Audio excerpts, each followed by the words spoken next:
Arestado sa entrapment operations ang isang sundalo dahil sa pagbebenta ng baril. Yan ang ulat ni Ryan Lisiges.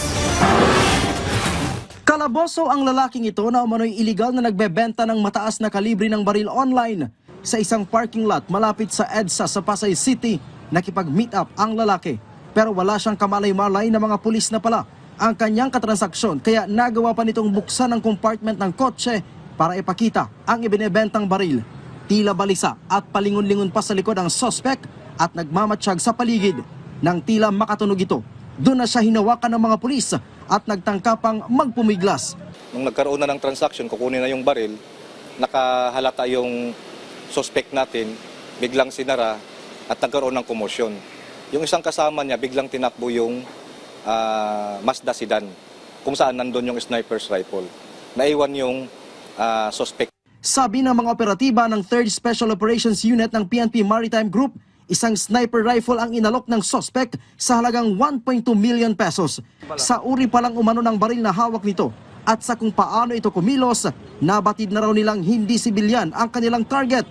At ang madakip ng suspect, doon na nakumpirmang isa nga siyang aktibong sundalo. Delikado daw na may nangyayaring iligal na bentahan ng high-powered firearms online, lalo ngayong nasa gitna ng campaign period para sa Hatol ng Bayan 2025. Git ng PNP na kung mapapasakamay ng mga masasamang loob ang ganitong uri ng baril, tiyak na magagamit ito sa krimeng may kaugnayan sa politika. Mga gun stores, yun ang punta ba pwede tayong bumili.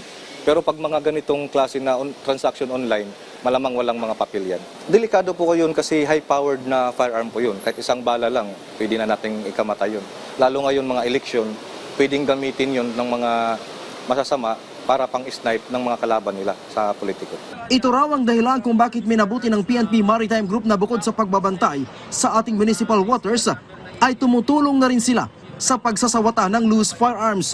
In the event that this loose firearms o itong mga kontraband na to will be negated or matatanggal sa society or circulation, then definitely lesser yung chances na magagamit sa crime kasi confiscated na natin to.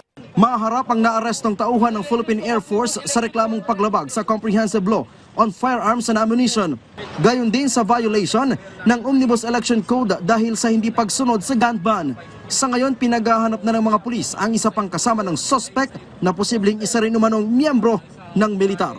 Mula dito sa Campo Crame, Ryan Lisiges para sa Pambansang TV sa Bagong Pilipinas.